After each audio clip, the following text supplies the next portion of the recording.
الله نحمده ونستعينه ونستغفره ونعوذ بالله من شرور أنفسنا ومن سيئات أعمالنا. من يهده الله فلا مضل له ومن يضلل فلا هادي له، وأشهد أن لا إله إلا الله وأشهد أن محمدًا عبده ورسوله. ثم أما بعد،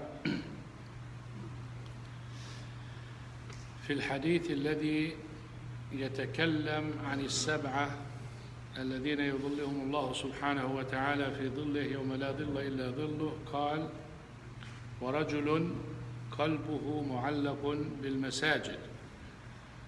In the hadith that the Prophet ﷺ talks about the seven that they will be under the shade of Allah subhanahu wa ta'ala the day of judgment, the day when the sun is above the heads 1 mile, as the Prophet ﷺ told us, very short distance, very difficult day, equivalent to 50,000 years. Prophet Muhammad ﷺ told us not everyone will be suffering. Some people will be in the shade, and one of those, a person's heart, one person whose heart attached to the masjid, cannot wait for the next salah. And where? In Jama'ah. And where? In the masjid. And what is the masjid? The house of Allah subhanahu wa ta'ala. And what's in the house of Allah subhanahu wa ta'ala? His mercy. And what does mercy do to us? Qualifies us for the Jannah. Picture this. If you make all that connection, you understand the importance of the masjid.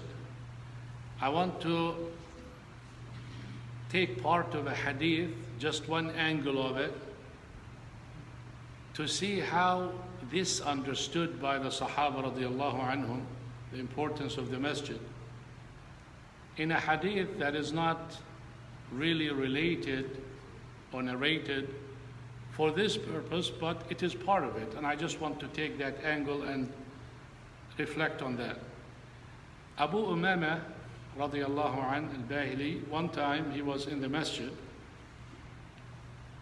and the Prophet sallallahu alaihi wasallam saw him, so he told him, "Why do I see you here and it's not time for salah?" So he told him, "O Prophet of Allah, I have too many problems, too many worries, and I'm in debt. I owe money." And for those people who understand what owing means, it's such a horrible thing that the Prophet ﷺ sought refuge in Allah subhanahu wa ta'ala from debt. The same debt that we go voluntarily and indulge ourselves in it, and high possibility, if not riba. What do I mean by we indulge ourselves in it voluntarily? Meaning it's not a necessity.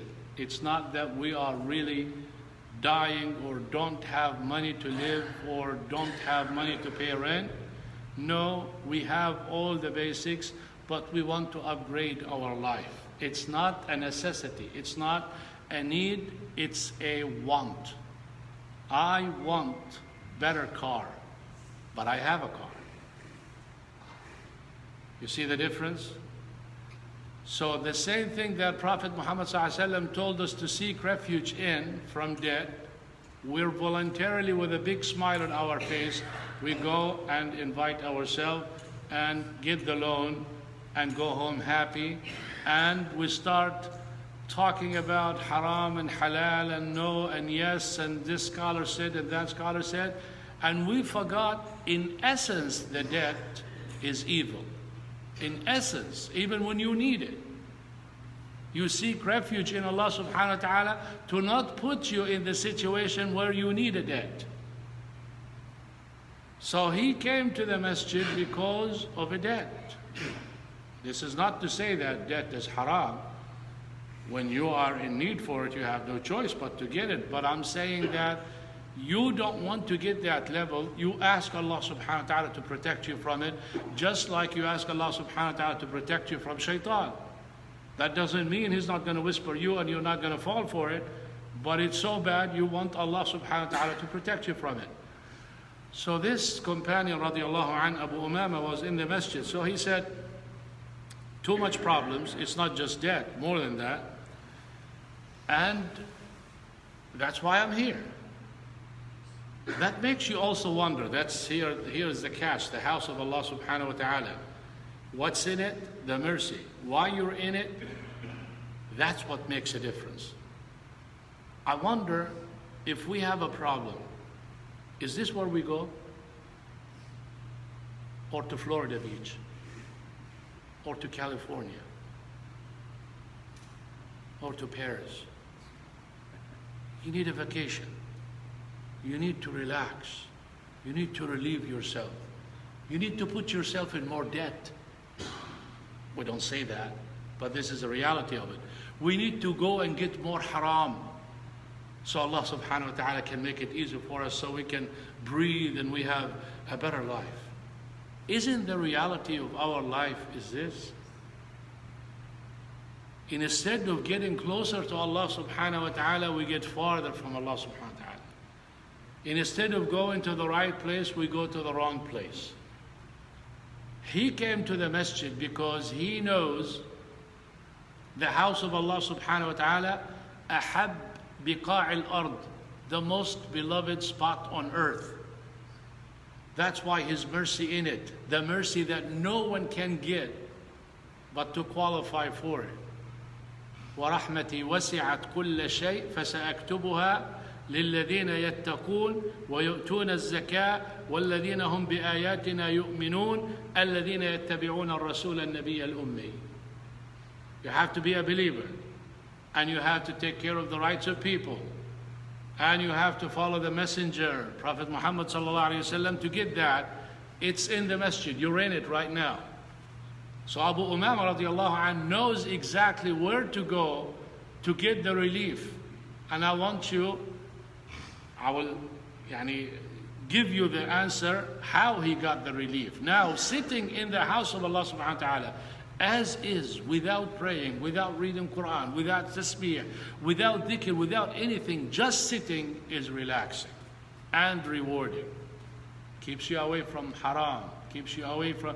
You cannot feel bad when you are in the house. How can you feel bad in the house of Allah subhanahu wa ta'ala? How can Allah subhanahu wa ta'ala let that happen to you? If someone comes to your house and you're such a generous person, would you let him feel bad? How can Allah subhanahu wa ta'ala make you feel bad when you come to his house? Impossible. So if you're coming for the right intention, that's even more. So Abu Umama came, put himself in the right spot. He did not decide to go chill in the mall like we do. Probably say don't have malls. They have better malls than ours. At that time, it's called market, supermarket, fi souk. Souk back home is a lot better than souk over here, whether you believe it or not. I don't know what you look for, but depending on what you're looking for, market. Market is market. What is the worst spot in the eyes of Allah subhanahu wa ta'ala? The mall, the market. Why? Because evil is there, mixing is there, sin is there, lying is there, backbiting is there, cheating is there, everything evil is there. Shaitan is there. Shaitan camps there. It's his kingdom. He cannot come to the masjid, so he has his own. Remember, he's challenging Allah subhanahu wa ta'ala. So you have the Quran, he cannot mess with it. He invented what? Music. That's his Quran. He cannot come a masjid, he has his own masjid. What's it called? The mall. That's the shaitan masjid. Most beloved spot here, the worst spot is in the mall. Reflect. Abu Umama came to the masjid, to the right spot. He met who? وَمَا يَنْطِقُ عَنِ الْهَوَىٰ, Rasul sallallahu alayhi wa sallam. He's asking, or he's telling the need to whom? To the Messenger sallallahu alaihi wasallam, in direct connection with Allah subhanahu wa ta'ala. His dua is accepted. His advice is in the place. So he gave him the answer. He told him few words. I will teach you, just say it. Your worries would go away and your debt will be paid. Allahumma inni a'udhu bika min al-hammi wal-hazan wal-ajzi wal-kasal wal-jubni wal-bukhl wa-dala'i ad-dayn wa-ghalabati ar-rijal. Say this dua in the morning and in the evening. You'll be protected from all the problems and worries, and your debt will be paid. سبحانك اللهم وبحمدك أشهد أن لا إله إلا أنت أستغفرك وأتوب إليك. السلام عليكم ورحمة الله. يرضى عليك يا شيخ. تخربها.